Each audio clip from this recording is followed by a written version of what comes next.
최고 600mm의 폭우를 동반한 태풍 타파가 한반도를 향해 북상하고 있습니다. 내일 오후 제주 동쪽 해상을 지나 밤에 부산을 스치듯 통과하며 최대 고비를 맞을 것으로 보입니다. 경기도 파주 양돈 농장의 아프리카 돼지열병 의심 신고 2건은 모두 음성으로 확인됐습니다. 태풍으로 차단 방역이 취약해질 수 있어서 방역 당국에 비상이 걸렸습니다. 연세대 류석준 교수가 강의 시간에 위안부 피해자들을 매춘 여성으로 지칭해 논란이 일고 있습니다. 정치권을 비롯한 각계에서 비판이 쏟아졌고 연세대 측도 사안을 엄중하게 받아들이고 있다고 밝혔습니다. 북미 협상을 앞두고 문 대통령이 다음 주 유엔 총회 연설에서 북한의 안전보장에 대한 새로운 제안을 할 것으로 보입니다. 트럼프 미 대통령은 연일 김정은 위원장을 추켜 세우며 유화적인 메시지를 보내고 있습니다.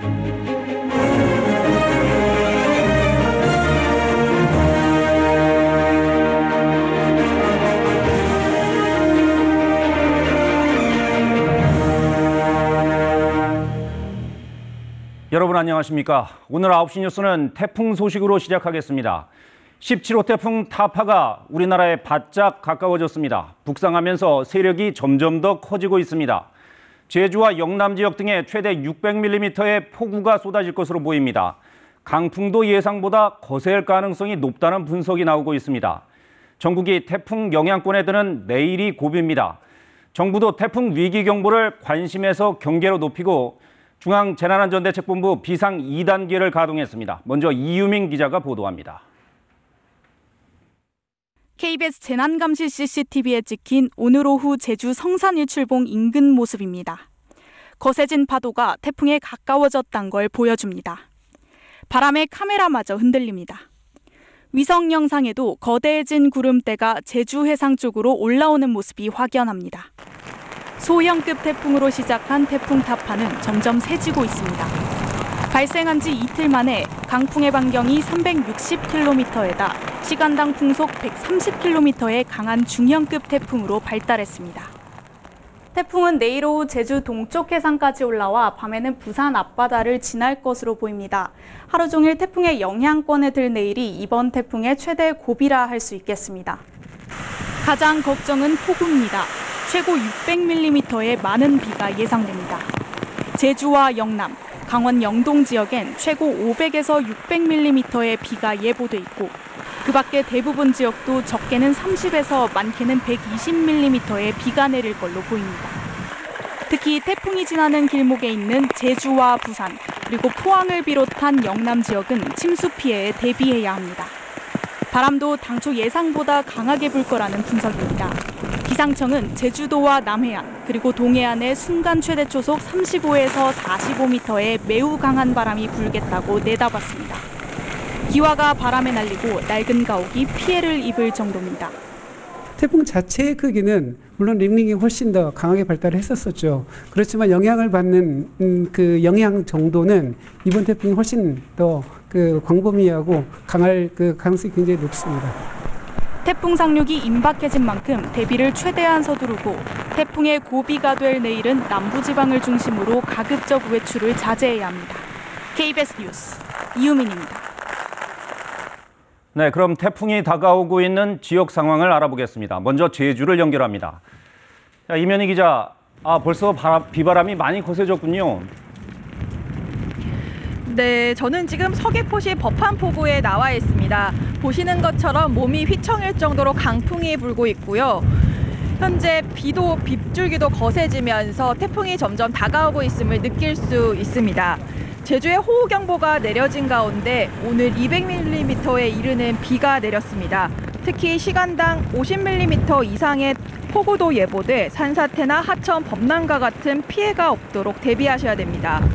비바람이 점차 거세지는 가운데 제17호 태풍 타파는 내일 낮 12시부터 오후 3시 사이 제주에 가장 근접할 것으로 예상됩니다. 네, 임 기자, 비바람이 벌써 그렇게 거세지고 있어서 하늘길, 뱃길 상황도 이미 차질이 빚어지고 있겠군요. 네, 맞습니다. 오늘 제주공항에는 윈드시어 특보와 강풍특보가 내려졌는데요. 오후 8시 기준 제주공항을 오가는 항공편 30여 편이 결항했고 168편이 지연 운항했습니다. 내일은 태풍특보가 예보돼 낮까지 항공편 결항이 예상됩니다. 이용객들은 반드시 운항 여부를 확인하셔야겠습니다. 제주 전해상에 내려진 풍랑경보가 발효된 가운데 최대 10m의 매우 높은 물결이 일면서 제주로 가는 여객선도 모두 결항했습니다. 기상청은 내일 새벽부터는 태풍특보로 강화되고 내일 낮 12시부터 오후 3시 사이 태풍이 가까워지는 시기와 만조 시기가 겹치면서 높은 물결이 해안가나 방파제를 덮칠 수 있다며 각별한 주의를 부탁했습니다. 네, 알겠습니다. 임현희 기자였습니다. 태풍은 내일 밤 10시쯤 부산에 가장 근접해서 지나갈 것으로 보입니다. 이번엔 부산으로 가보겠습니다. 최위지 기자, 부산도 바람이 좀 부는 것 같군요. 그곳 상황 전해주시죠. 네, 제가 나와 있는 이곳 광안리 해수욕장은 밤이 되면서 점차 비바람이 거세지고 있습니다. 조금 전인 9시부터는 호우주의보도 내려졌는데요. 평소 같았으면 분벼슬 이곳 광안리 해수욕장도 태풍 북상 소식에 따라 한산한 모습입니다. 태풍 타파가 내일 오후 제주도 앞바다를 지나 남해안으로 북상한 뒤 부산에는 밤 10시쯤 가장 근접할 것으로 예상됩니다. 월요일인 23일 새벽까지 남해안 주요 지역의 예상 강수량은 100에서 350mm, 곳에 따라서는 500mm 이상의 매우 많은 양의 비가 쏟아질 것으로 보입니다. 또 순간 최대 풍속 45m 안팎의 강풍도 동반해 안전사고와 시설물 관리에 철저한 대비가 필요합니다. 부산항도 태풍으로 인한 피해를 줄이기 위해 오후 5시부터 항만을 폐쇄했습니다. 전남과 경남 주요 항포구에는 선박 4만여 척이 피항했고 여객선 운항도 전면 통제됐습니다. 김해와 사천 등 주요 공항은 오늘 정상 운항됐지만 태풍 북상 소식에 따라 내일은 항공편 운항 차질이 예상됩니다. 네, 특히 남해안 일대에선 침수 피해가 발생할 수 있다는 우려가 나오고 있습니다. 각 지역이 이에 대한 대비를 하고 있겠죠. 네, 그렇습니다. 2016년 남해안에 큰 피해를 준 태풍 차바떼처럼 이번에도 남해안 만조시각과 태풍 북상이 겹쳐 침수 피해가 우려됩니다. 내일 오후 2시부터 월요일 새벽까지 남해안 섬 지역과 해안 지역은 월파로 인한 침수 등을 주의해야 합니다.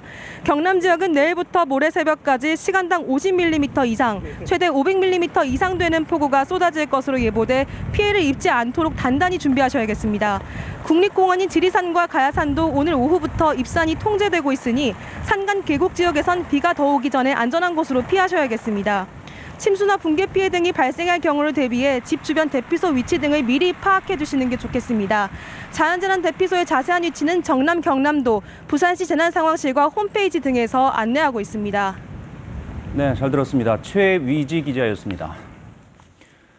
그렇다면 이번 태풍의 특징은 무엇이고 언제 어느 지역이 특히 더 주의해야 하는지 구체적으로 알아보겠습니다. 재난방송센터를 연결합니다. 이종훈 기자, 먼저 이번 태풍 특히 주의해야 할 지역을 먼저 설명해 주시죠. 네, 이번 태풍의 진로는 부산 등 영남 지방에 큰 피해를 준 2016년 태풍 차바와 비슷한데요. 당시 가장 큰 피해를 입은 지역은 울산입니다. 울산은 일단 도심을 가로지르는 태화강을 따라 저지대가 형성되어 있는데요. 특히 강 북쪽 중구 지역은 지대가 더 낮아서 침수 위험이 큽니다. 게다가 태화강 상류로 가면 고도 1000m가 넘는 이른바 영남 알프스가 분포해 있는데요. 태풍이 몰고 온 강한 동풍이 높은 산에 부딪혀서 비구름이 폭발적으로 발달할 수 있는 지역입니다. 다음으로 이번 태풍이 가장 근접해 지날 것으로 보이는 부산으로 가보겠습니다. 부산은 일단 낙동강 하구에 속해 있는 데다 도심을 가로지르는 온천천이 수영강과 만나 남해로 흘러 들어갑니다. 바다와 하천이 만나는 지리적인 특성 때문에 만조 영향을 크게 받는 지점인데요. 태풍이 몰고 온 강한 바람과 겹치면 폭풍에 일의 위험도 커집니다. 특히 수영만 일대는 재해 위험지구로 지정되어 있는데요. 인근에 설치된 CCTV를 통해 현재 상황 살펴보겠습니다. 강풍특보에 풍랑특보까지 내려지면서 파도가 거세게 밀려들고 있는데요. 해안도로와 건물 파손이 지속적으로 발생하고 있는 지역인 만큼 오늘 밤과 내일은 해안가로 접근하지 말아야 합니다. 네, 아직 태풍이 많이 근접했다고 말하기는 어려운데 앞서 지역 상황을 봤습니다만 벌써부터 많은 비가 내리고 있습니다. 역시 이번 태풍은 큰 비를 조심해야 한다고요? 네, 이번 태풍이 차바와 비슷하지만 또 다른 특징도 있습니다.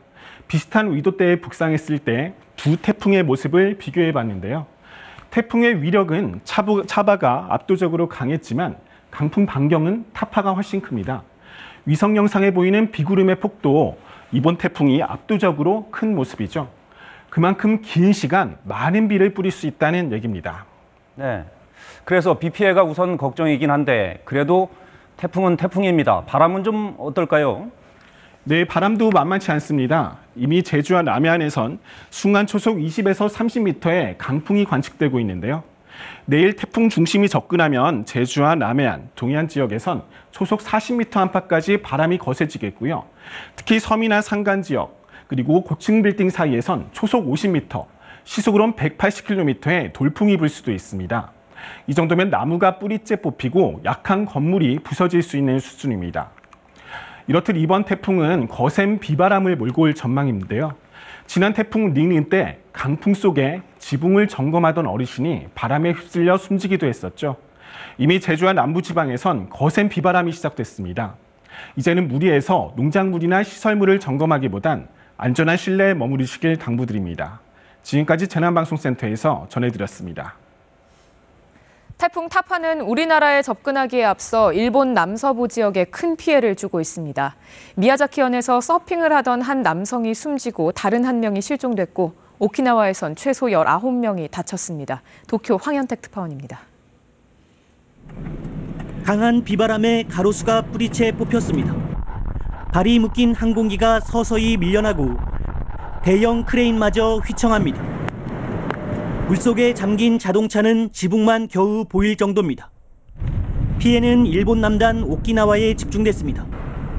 부상자는 최소 19명으로 집계됐고 많게는 2만 8천여 가구의 전기 공급이 끊기기도 했습니다. 미야자키현에선 서핑을 하던 60대 남성이 4m 높이 파도에 휩쓸렸다 숨진 채 발견됐고 다른 한 명은 행방불명됐습니다. 태풍은 일본 서부 해안을 따라 북상하며 천둥과 번개를 동반한 많은 비를 뿌릴 것으로 예보됐습니다. 대마도에선 전체 주민 3만여 명에게 피난 준비 경보도 발령됐습니다. 배가 나가지도 들어오지도 못하게 된 어민들은 한숨부터 내쉽니다. 横の船にぶつからんとか、自分の船も当然ロープが切れて流されんようにするっていうか。 태풍이 세력을 키워가면서 수도권을 비롯한 일본 동부 지역도 다시 비상입니다. 2주 전 15호 태풍 하사이가 남긴 상처가 여태 복구되지 않고 있기 때문입니다.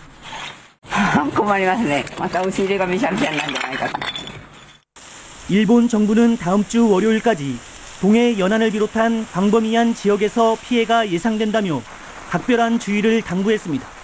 도쿄에서 KBS 뉴스 황현택입니다. 태풍이 오면 해안가에서는 파도가 방파제를 넘는 월파 피해가 큰데요. 특히 만조기와 겹치는 이번 태풍에는 너울성 파도를 각별히 주의해야 합니다. 박영하 기자가 보도합니다. 성난 파도가 4m 높이의 방파제를 집어삼킵니다. 해안 도로는 방파제를 넘어온 바닷물로 가득 찼습니다. 2016년 한반도 남부를 강타한 태풍 차바 당시 부산 해운대의 모습입니다. 태풍이 발생하면 해안가는 파도가 방파제를 넘는 월파로 인한 피해가 빈번하게 발생합니다. 파도의 위력을 직접 실험을 통해 알아봤습니다. 150분의 1 크기로 축소한 마을로 3m 높이의 파도가 들이닥칩니다. 만조로 이미 바닷물의 높이는 최고조에 달한 상태. 그래도 아직은 방파제가 파도를 어느 정도 막아냅니다. 하지만 9m 높이의 파도 앞에서는 그야말로 속수무책입니다. 방파제를 훌쩍 뛰어넘은 파도로 마을이 물바다가 됐습니다. 특히 태풍 전후로 들이닥치는 너울성 파도에는 각별한 주의가 필요합니다. 너울성 파도는 외해에서 발생한 긴 주기를 갖는 파도입니다.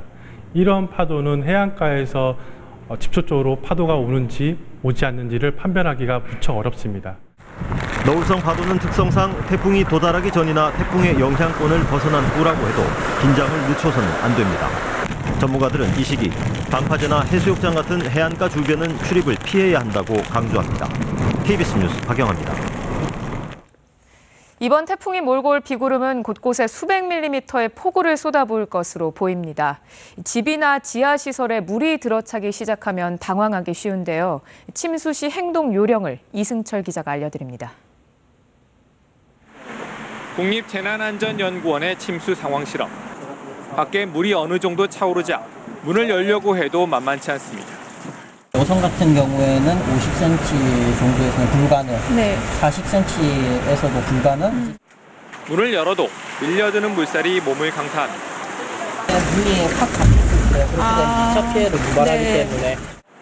문을 열 수 있을 때 지체하지 말고 대피하거나 여의치 않으면 무리하지 말고 즉각 119에 도움을 요청해야 합니다. 이번에는 물이 쏟아져 내려오는 계단. 무릎 위인 50cm 이상의 물이 계단으로 흘러들면 사실상 탈출이 불가능합니다. 물이 불어난 하천은 특히 위험합니다. 발목 정도에서는 균형을 간신히 유지할 수 있지만 무릎 근처만 돼도 로프 등 안전 장비가 반드시 있어야 합니다. 물이 차오르는 차에 갇혔을 때는 처음에는 수압차로 문이 안 열리는 만큼 오히려 물이 어느 정도 찬 뒤 탈출해야 합니다. 엔진과 전기장치의 고장으로 유리창이 열리지 않을 수 있습니다. 외수위와 내수위 차가 줄어들 때까지를 침착하게 기다렸다가 문을 열고 물이 차오르는 지하 주차장이나 하천변 주차장에 차를 빼러 가는 것은 극히 위험합니다. 감전사고를 피하기 위해 물에 잠긴 도로나 가로등 근처는 가까이 가지 않는 게 좋습니다. 산사태 위험 지역의 주민은 미리 대피 장소를 확인하고 만일에 대비해 이웃과 연락망을 갖춰야 합니다. KBS 뉴스 이승철입니다. 부산을 비롯해 해안가에 있는 고층 건물이 밀집해 있는 지역은 다른 곳과 비교해 훨씬 강한 바람이 불 때가 많습니다. 이 때문에 태풍이 오면 더 큰 피해를 입을 수 있어 철저한 대비가 필요합니다. 보도에 강혜슬 기자입니다. 자동차 주변에 작은 유리 조각들이 흩어져 있습니다. 지난 5월 강풍에 공사 중인 초고층 건물의 유리창이 깨지면서 100m 이상 떨어진 곳까지 파편이 튀었습니다. 가로수가 뿌리째 뽑혀 쓰러져 있습니다. 공사장 가림막, 철골 구조물 또한 강풍을 이겨내기엔 역부족입니다. 지난해 10월 태풍 콩레이의 영향으로 초속 20-30m가 넘는 강풍이 불었을 때 모습입니다. 고층 건물이 많은 부산 해운대 해안가 일대는 바람이 건물 사이를 통과하며 만들어내는 빌딩풍 탓에 강풍 피해가 더 컸습니다. 이게 바람을 타고 이렇게 건물 위로 또 올라가고 이렇게 여러 가지 와류 현상이 일어납니다. 그런데 태풍이 오게 되면 아무래도 좀 더 많은 풍속, 빠른 풍속으로 인해서 태풍의 바람이 더 와류가 더 심해지고 바람이 회오리가 생기고요. 어떤 피해가 더 많이 생길 확률이 높아집니다. 이번 태풍 타파의 경우 비가 더 위협적일 것으로 예상되지만 강풍으로 인한 피해도 간과할 수 없습니다. 강풍 피해를 막기 위해선 유리창이 흔들리지 않도록 창틀을 테이프 등으로 고정하는 게 무엇보다 중요합니다. 창문이 고정이 되지 않으면 유리창이 깨질 확률이 높습니다. 그래서 항상 단단하게 고정하는 게 제일 중요하고요. 바람에 날아갈 수 있는 물건들은 미리 치워놓는 게 가장 손쉬우면서도 중요한 사고 예방법입니다. 또한 건물의 출입문을 모두 닫고 가스를 미리 차단하는 것도 강풍 피해를 막는 방법이라고 전문가들은 조언합니다. KBS 뉴스 강예슬입니다. 아프리카 돼지열병이 처음 발병한 경기도 파주에서 어제 추가로 의심 신고 2건이 접수됐었는데 정밀 검사 결과 모두 음성인 것으로 확인됐습니다. 그나마 다행입니다만 아직 긴장의 끈을 놓을 수는 없습니다. 이 병의 잠복 기간이 통상 4일에서 19일까지인 점을 감안하면 앞으로 최소 3주 동안 추가 발병이 없어야 한숨을 돌릴 수 있습니다. 박효인 기자의 보도입니다. 어제 경기도 파주의 양돈 농장에서 들어왔던 아프리카 돼지열병 의심 신고는 정밀 검사 결과 모두 음성인 것으로 확인됐습니다. 현재까지 확진 판정이 나온 경기도 파주와 연천 농장 두 곳에 추가 발생은 나오지 않고 있습니다. 하지만 방역 당국은 앞으로 3주간을 최대 고비로 보고 위기 경보 단계를 최고 수준인 심각으로 유지하고 있습니다. 어제 파주 양돈 농장에서 신고된 2건은 모두 음성으로 확인되었습니다. 하지만 앞으로 3주간은 긴장을 늦춰서는 안 됩니다. 확진 농장과 차량 이동 경로가 겹치는 농장 40여 곳에 대해선 3주 동안 이동 중지 명령이 내려진 상태입니다. 특히 경기도 파주와 연천 등 중점 관리 지역 6개 시군에서는 지정된 도축장만 이용해야 하고 다른 지역으로의 돼지 반출은 최대 다음 달 8일까지 금지됩니다. 방역당국은 질병 치료를 제외한 농장 출입을 제한하고 통제 투소 운영도 강화하고 있습니다. 또 거점 소독시설이 야간에 허술하게 운영되고 있다는 지적과 관련해 긴급 행동 지침에 맞게 24시간 운영하도록 해당 지자체에 거듭 요청했습니다. 현재 방역 당국은 바이러스 발생 원인을 찾기 위해 확진 판정이 나온 농장과 관련된 540여 개 농장을 대상으로 역학조사를 진행하고 있습니다. KBS 뉴스 박효윤입니다. 이렇게 아프리카 돼지열병 확산을 막는 데 안간힘을 쓰고 있는 상황인데 태풍 북상 소식은 악재가 아닐 수 없습니다. 소독과 방역이 어려울 뿐 아니라 강한 비바람의 영향으로 바이러스가 더 퍼지지 않을까 걱정입니다. 방역 당국도 초비상 상태입니다. 이어서 변진석 기자입니다. 아프리카 돼지열병으로 출입이 엄격히 통제된 양돈 농장입니다. 방역으로 가뜩이나 예민해진 가운데 태풍 타파의 북상 소식에 더욱 바빠졌습니다. 농장 주인은 강한 비바람에 대비해 울타리가 안전한지 점검하고 미리 확보해 놓은 생석회가 젖지 않도록 서둘러 비닐로 덮습니다. 생석회는 물과 반응하지 않도록 비가 덜치지 않는 안전한 곳으로 이동을 하든가 비닐이라든가 방수포를 가지고 덮어주는 그런 작업을 하고 있습니다. 방역당국도 이미 초비상 상황입니다. 김현수 농림축산식품부 장관은 방역 상황 점검회의에서 축사 지붕과 농장 울타리, 매몰지 등 취약한 방역 요인 관리에 힘써줄 것을 당부했습니다. 또 태풍이 지난 뒤에는 인력과 장비를 동원해 농가 입구에 생석회를 충분히 뿌리고 농장 주변까지 소독하라고 지시했습니다. 하지만 태풍 타파의 영향으로 이미 뿌려놓은 소독제와 생석회가 유실되거나 축사 지붕과 울타리 등 시설이 파손될 경우 바이러스 감염에 노출될 수 있습니다. 특히 양돈 농장과 매몰지에서 흘러나온 빗물이 인근 토양이나 하천을 오염시킬 우려도 있습니다. 비가 오거나 했을 때는 흙이나 질퍽거리는 게 많이 묻어 있습니다. 그러면 굉장히 위험하기 때문에 태풍 타파가 우리나라를 벗어날 때까지 방역당국은 물론 지자체와 양돈 농장에 각별한 주의가 필요합니다. KBS 뉴스 변진석입니다. 연세대에서 한 교수가 강의 시간에 위안부는 일종의 매춘부라고 말해서 논란이 일고 있습니다. 류석춘 교수입니다. 강의 내용에 여학생이 반박을 하자 궁금하면 매춘을 해보겠느냐 이런 막말까지 했다고 합니다. 최유경 기자가 취재했습니다. 지난 19일 연세대학교에서 열린 발전사회학 수업. 류석춘 교수는 강의 내내 이영훈 전 서울대 교수의 반일 종족주의에 대해 설명했습니다. 아니, 나는 이영훈이 옳다고 생각해요. 우리나라 사람들이 그래서 정서적으로 그 멘탈을 빨리 벗어야 된다고 생각해요. 특히 위안부 문제는 매춘일 뿐이니 일본 정부에만 책임을 물어서는 안 된다고 주장했습니다. 직접적인 가해자가 일본이 아니니까 매춘의 일종이니까. 그럼 조선 시대에도 매춘이 있어야 되고 조선 정부가 책임져야 될 거야. 그 얘기는 왜 하나? 한 여학생이 위안부 할머니들은 일본에 강제로 끌려간 것이라고 반박하자 믿기 힘든 발언까지 쏟아냈습니다. 궁금하면 한번 해볼래? 지금도 그래, 지금도. 너 와서 여기 배너 좋은 스님들이 전방에 술 먹고 간다니까 술이나 따르고 안주나 집어주고 하면 된다. 이렇게 시작해요. 학생들은 큰 충격을 받았다고 말합니다. 놀랐고, 소름 끼치고 파도 가고 그랬어. 친구들끼리 진짜 어떻게 교수가 강남에서 이런 말 할 수 있냐. 말도 안 된다.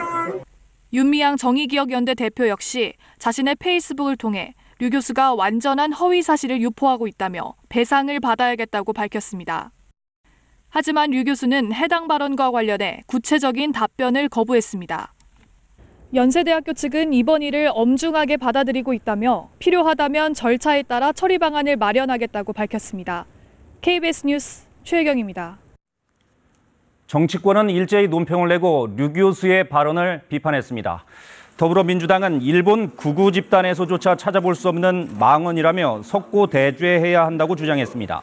자유한국당은 매우 부적절하고 지탄받아 마땅하다며 깊은 유감을 표한다고 밝혔고 바른미래당도 인간에 대한 최소한의 예의를 찾아볼 수 없었다면서 비판했습니다. 정의당은 일본 극우 인사도 한꺼번에 하기 힘든 망언 종합 세트라고 비판했고 민주평화당도 매국적 발언이라고 논평했습니다. 조국 법무부 장관의 배우자 정경심 교수가 문제 펀드 운영사 코링크 PE 경영에 참여한 것으로 보이는 정황이 확인됐습니다. 조 장관의 오촌 조카가 정 교수에게 일가의 투자금과는 무관한 코링크의 2차 전지 공장에 함께 가보자고 제안했다는 겁니다. 최소 단순 투자자는 아니라는 정황이라는 게 검찰의 판단입니다. 최은진 기자의 단독 보도입니다. 2017년 11월 코링크피는 영어교육업체를 인수해 2차 전지 업종을 추가한 뒤 WFM으로 이름을 바꿉니다. 그 직후인 2018년 1월 조국 장관의 오촌 조카이자 코링크피의 실제 운영자 조모 씨는 정경심 교수에게 WFM이 짓고 있는 군산 2차 전지 공장 건설 현장을 함께 가서 둘러보자고 제안했습니다. 정 교수는 거기까지 가기는 힘들다며 실제 건설 현장은 가지 않은 것으로 알려졌습니다. 검찰은 조 씨와 정 교수의 자산 관리인 김모 씨에게서 이 같은 진술을 확보했습니다. 조 장관 일가에 돈이 투자된 곳은 코링크피가 운용하는 블루코어 펀드. 하지만 WFM은 코링크의 다른 펀드인 배터리 펀드입니다. 정 교수가 자신의 돈이 투자되지 않은 펀드의 투자처 사업 진행 과정까지 듣고 있었다는 겁니다. 이런 정황에 비춰 검찰은 정 교수가 최소 단순 투자자는 아니라고 판단하고 있습니다. 검찰은 이와 함께 정 교수가 2017년 펀드에 돈을 넣을 때부터 투자금이 2차 전지 사업으로 흘러간다는 것을 알고 있었다는 정황도 확보했습니다. 검찰은 또 조 씨가 회사 돈 상당 금액을 현금으로 바꾼 사실도 확인했습니다. 조 씨가 코링크피의 명목상 대표 이모 씨에게 돈의 종류까지 정해주며 회사 돈 일부를 현금으로 뽑아오라고 했다는 겁니다. 검찰은 이 돈이 정경심 교수 측에 건네진 10억여 원과는 다른 돈으로 보고 있습니다. 검찰은 조 씨가 왜 현금이 필요했는지 그리고 인출된 현금이 어디로 흘러갔는지 조사하고 있습니다. 한편 조 장관 자녀의 서울대 인권법센터 인턴 증명서 허위 발급 의혹과 관련해 한인섭 형사정책연구원장이 어제 검찰에 소환돼 조사를 받았습니다. KBS 뉴스 최은진입니다. 북미 실무 협상을 앞두고 트럼프 대통령이 북한에 연일 유화적인 신호를 보내고 있습니다. 김정은 위원장과 관계를 구축한 게 재임 기간 미국에 일어난 가장 좋은 일이다 이렇게 말했습니다. 북미 협상 전망에 대해선 신중한 입장을 보였지만 북핵 문제를 자신의 치적으로 삼겠다는 의지가 뚜렷해 보입니다. 워싱턴에서 서지영 특파원이 보도합니다. 트럼프 대통령이 자신의 외교 치적으로 북미 관계를 꼽으며 유화적 태도를 이어갔습니다. 북한이 비핵화 새로운 방법론을 제시했던 트럼프 대통령의 발언에 환영 입장을 밝힌 뒤 나온 화답입니다. I think the best thing that's happened to this country is the fact that, at least for 3 years, the fact that I have a very good relationship with Kim Jong-un. 지난 50년 동안 미국은 북한에 이용만 당했다며 북미 관계 구축을 내세워 차별화를 시도했습니다. 북한의 단거리 미사일 발사는 모든 나라들도 하는 것이라며 의미를 축소했습니다. 다만 비핵화 협상 전망에는 해결될 수도 안 될 수도 있다며 유보적인 태도를 보였습니다. 북미 실무 협상을 앞두고 방미 중인 이도훈 외교부 한반도 평화교섭본부장은 백악관 국무부 관계자들과 두루 만나 한미 간 의견 조율에 집중했습니다. 북쪽에서 계속해서 신호가 오고 있습니다. 그에 관련해서 또 우리가 어떻게 같이 일을 할 수 있을 건지에 대해서 이야기를 깊이 나누었습니다. 이 본부장은 비핵화의 정의와 범위 그리고 북한이 요구하는 체제 보장과 제재 완화의 수준이 어디까지인지는 일단 양측이 만나서 접점을 찾아야 한다고 말했습니다. 이런 가운데 오는 24일 트럼프 대통령이 세 번째 유엔 총회 기조연설에 나섭니다. 한미 정상회담 다음 날인 만큼 비핵화 새 방법론에 대한 언급이 나올지 관심이 모이고 있습니다. 워싱턴에서 KBS 뉴스 서지영입니다. 이런 가운데 문 대통령은 한미 정상회담과 유엔 총회 참석을 위해 내일 출국합니다. 문 대통령은 이번 유엔 총회 연설에서 북한 안전보장 문제에 대한 새로운 제안을 밝힐 것으로 KBS 취재 결과 확인됐습니다. 연설 전에 열리는 한미 정상회담에서도 이 문제가 중점적으로 논의될 것으로 보입니다. 김지선 기자의 보도입니다. 북미 실무 협상을 앞두고 열리는 한미 정상회담. 핵심 의제는 북미 간 비핵화 접점 찾기입니다. 앞서 북한은 북미 실무 협상 의제로 체제 안전 보장과 제재 완화를 제시했습니다. 문 대통령은 트럼프 대통령과 만나 이 문제에 대한 유연한 입장을 이끌어내는 데 주력할 것으로 보입니다. 할 수 있는 모든 것을 다해 한반도 평화 정착과 평화 경제로 공동 번영의 미래를 당당하게 열어갈 것입니다. 특히 한미 정상회담 뒤 열리는 유엔 총회 연설에서 문 대통령은 북한 체제 안전 보장과 관련해 새로운 제안을 밝힐 것으로 확인됐습니다. 정부 관계자는 이번 연설의 핵심은 북한 체제 안전 보장 문제라면서 문 대통령이 구체적인 제안을 밝힐 것이라고 전했습니다. 북한이 가장 우려하는 문제에 대해 트럼프 대통령과 논의하고 유엔 총회 연설에선 우리 정부가 할 수 있는 방안을 공개하겠다는 구상으로 보입니다. 불가침 조항이 담긴 남북 기본협정을 제안하시고 또 이 부분이 우리 국회가 동의해 준다면 북한에 대한 체제 안전 보장이 될 수 있다고 생각합니다. 트럼프 대통령이 리비아식 비핵화 모델을 비판하고 새로운 방법을 언급하며 유연한 접근을 시사한 상황. 북미 실무 협상이 임박한 가운데 문 대통령의 새로운 제안이 3차 북미 정상회담 개최에 어떤 영향을 줄지 주목됩니다. KBS 뉴스 김지선입니다. 화성 연쇄살인 사건의 유력 용의자 이모 씨는 공소시효가 지나 거부할 수도 있었던 경찰 조사에 지금까지 3차례 모두 응했습니다. 경찰은 혐의를 부인하면서도 조사에는 응하고 있는 이 씨의 심리 등을 파악하는 데 주력하고 있습니다. 오현태 기자가 보도합니다. 화성 연쇄살인 사건 용의자 이모 씨를 지금까지 3차례 조사한 경찰은 오늘은 주말이라 조사를 중단했습니다. 대신 지난 3차례 조사에서 이 씨가 한 말과 행동을 집중 분석하고 있는 것으로 알려졌습니다. 공소시효가 지난 수사라 접견을 거부하면 강제 조사를 할 수 없는데도 이 씨는 매번 장시간 조사에 응했습니다. 그러면서도 화성 연쇄살인과 관련이 없다며 혐의를 부인한 것으로 전해졌습니다. 4번째 조사를 위해서는 경찰의 접견 요구를 거부할 수 있었는데도 조사에 응한 이 씨의 심리 등을 파악해야 합니다. 자기가 저질렀던 내용을 어느 정도 알고 있는지 일종의 그런 부분도 좀 이렇게 비교할 수 있는 아마 시간이기도 하고 33년 가까이 이렇게 그 미제 사건으로 남아 있었는데 어떻게 경찰이 알았을까 하는 어떤 그런 호기심도 분명히 작용했을 것 같습니다. 경찰은 또 방대한 과거 수사 자료를 재검토하는 과정에서 이 씨가 30여 년 전 수사 당시 용의선상에 올랐던 정황을 찾은 것으로 알려졌습니다. 화성 연쇄살인 사건과 관련해 이 씨를 수사했던 과거 기록이 남아있다면 현재 수사에 중요한 단서가 되기 때문에 이 씨가 용의선상에 있었는지 파악하는 것은 매우 중요한 대목입니다. 하지만 과거 수사팀은 이 씨를 수사한 적이 없다고 강하게 주장하고 있어 수사팀의 기억과 당시 기록을 맞춰보는 작업이 필요해 보입니다. 경찰은 분석한 자료를 바탕으로 4번째 조사 시점을 정할 계획입니다. KBS 뉴스 오현태입니다. 송환법 반대로 촉발된 홍콩 사태가 100일을 넘기며 장기화하고 있는 가운데 16주째인 오늘도 주말 시위가 격렬하게 이어졌습니다. 홍콩 연결합니다. 최영은 특파원, 지금 나가 있는 곳이 어디입니까? 아직도 시위가 계속되고 있는 건가요? 네, 지금 제 뒤로 홍콩 시위대가 한창 시위를 벌이고 있는 이곳은 홍콩의 한 쇼핑몰입니다. 이 쇼핑몰과 바로 연결된 지하철역에서 2달 전에 백색 테러가 벌어졌습니다.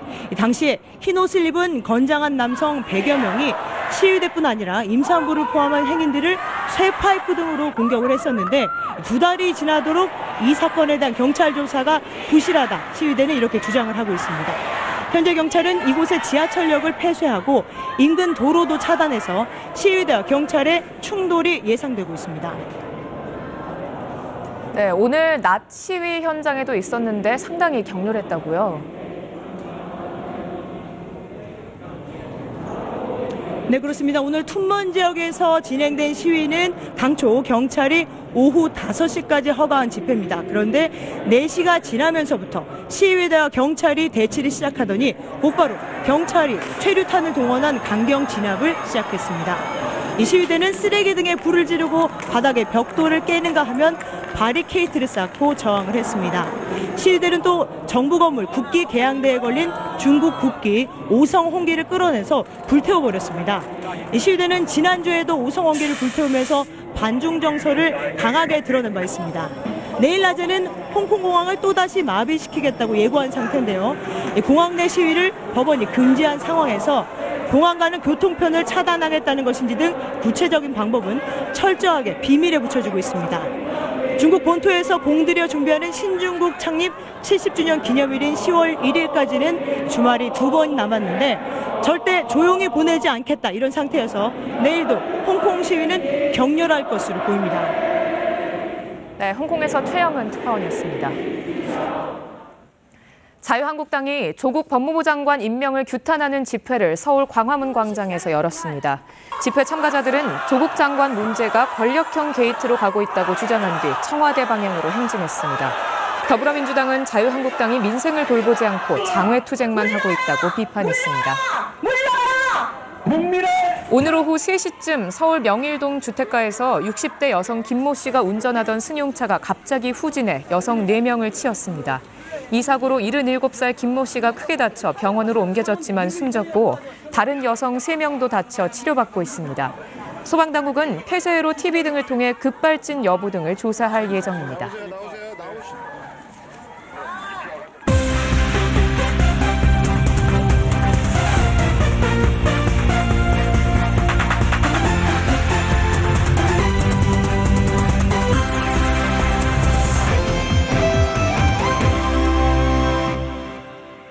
주말 스포츠 뉴스입니다. 프로야구 두산의 최주환이 특별한 손님을 초대했습니다. KBS 프로그램 우리말 겨루기에 출연해 자신을 응원한 팬을 수소문 끝에 잠실구장으로 불렀는데요. 신수빈 기자가 취재했습니다. 제가 사인을 받았는데 이제 지워질 것 같아서 옷에 자수를 박아가지고 지금 간직하고 있습니다. 장홍림 씨는 지난 16일 방송된 KBS 우리말 겨루기에 출연해 두산 최주환과의 인연을 소개했습니다. 뒤늦게 방송을 본 최주환이 이 열혈 팬에 감동해 오늘 잠실야구장에 초대했습니다. 제가 볼 때마다 홈런 치시면서. 진짜로요? 잘했으면 좋겠어요. 이제 잘해야죠. 최주환은 광주에서 서울로 올라온 팬을 위해 교통비뿐 아니라 유니폼과 모자, 직접 쓴 손편지까지 전달했습니다. 팬분들께서 저희들을 이렇게 야구장 찾아와 주시고 또 이렇게 응원을 해주셔야 저희도 또 야구장에 이렇게 있는 의미가 있는 거고 이렇게 좋은 자리를 만들어 드릴 수 있는 거에 대해서 저도 기분 좋고 또 저 또한 또 너무 감사한 것 같고 진짜 이게 꿈인가 생시인가 싶을 정도로 진짜 제가 제 볼 꼬집어도 보고 했는데 진짜 현실이더라고요. 오늘 밤 잠 못 잘 것 같아요. 특별한 초대를 받은 이 팬은 경기 내내 뜨거운 응원을 보냈고 두산도 연승 행진을 이어갔습니다. 두산은 5회 쐐기점을 뽑아 5대3으로 이겼습니다. 4연승을 달린 2위 두산은 선두 SK를 한 경기 차로 바짝 추격했습니다. KBS 뉴스 신수빈입니다. 토트넘의 손흥민이 시즌 첫 도움을 기록하며 해리 케인의 선제골을 이끌어냈습니다. 레스터 시티와의 경기 전반 29분 손흥민이 케인에게 감각적으로 넘겨주는데요. 케인이 넘겨주면서도 끝까지 집중력을 발휘하며 슛을 날려서 선제골을 터뜨렸습니다. 손흥민은 올 시즌 리그 첫 도움이자 2경기 연속 공격 포인트를 올렸습니다. 프로축구에서 제주가 태풍의 영향을 받은 행운의 결승골을 앞세워 10경기 만에 승리를 거두고 최하위에서 벗어났습니다. 전반 42분 제주 김성주가 찬 왼발 코너킥이 바람의 영향으로 급격하게 휘어 들어갔습니다. 성남 골키퍼 김동준이 몸을 날렸지만 공을 놓치는 바람에 골키퍼 자책골로 기록됐습니다. 제주는 후반 들어 마그노의 페널티킥 골과 이근호의 추가골로 성남을 3대0으로 이겼습니다. 소렌스탐과 박세리 그리고 박성현 등까지 LPGA 과거와 현재 골프 스타들이 한데 모여 화려한 축제를 열었습니다. 손기성 기자입니다.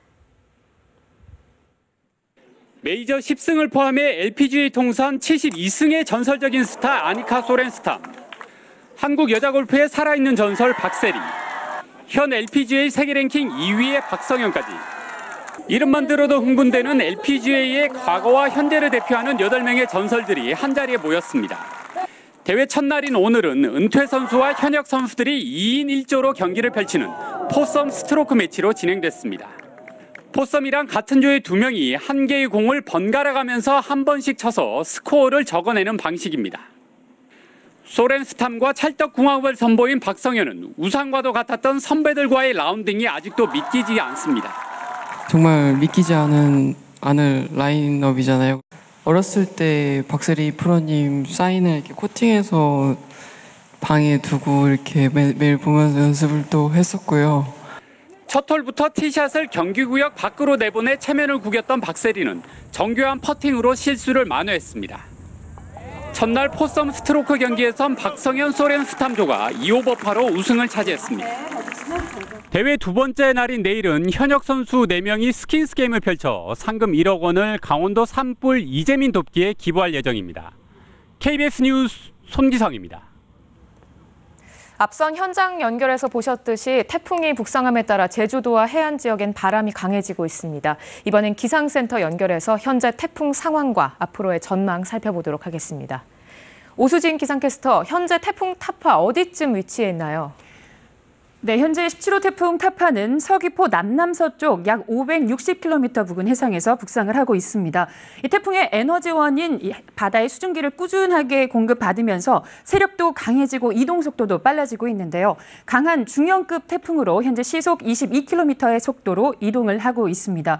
지금 태풍이 북상함에 따라 제주 먼바다에 태풍특보가 발효 중인데요. 이 특보는 좀 더 확대 강화되겠습니다.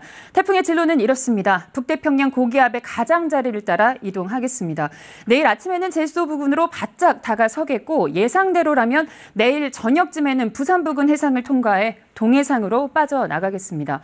이렇게 북상하는 태풍의 앞자리에서 비구름이 만들어져 있습니다. 경기 남부, 강원 남부, 충청과 남부지방에 비가 내리는 가운데 남해안으로 지금 시간당 20mm 안팎의 강한 빗줄기가 관측되고 있는데요. 앞으로 비는 전국으로 확대되겠고 월요일까지 이어지겠습니다. 제주 산간 지역에는 600mm 이상, 동해안과 남부지방에서는 400~500mm 이상의 집중호우가 예상됩니다. 또 바람도 조심하셔야 합니다. 섬 지역과 해안 지역에서는 초속 35에서 45m의 매우 강한 돌풍급 강풍이 예상되는 가운데 그 밖에 내륙 지역에서도 매우 강한 바람이 계속되겠습니다. 또 태풍의 진로가 되는 남해상과 동해상에서는 물결이 10m 안팎으로 매우 거세게 일겠습니다. 기상센터였습니다. 네, 태풍으로 인한 큰 피해 없도록 철저히 대비하시길 바랍니다. 특집 9시 뉴스 마칩니다. 고맙습니다.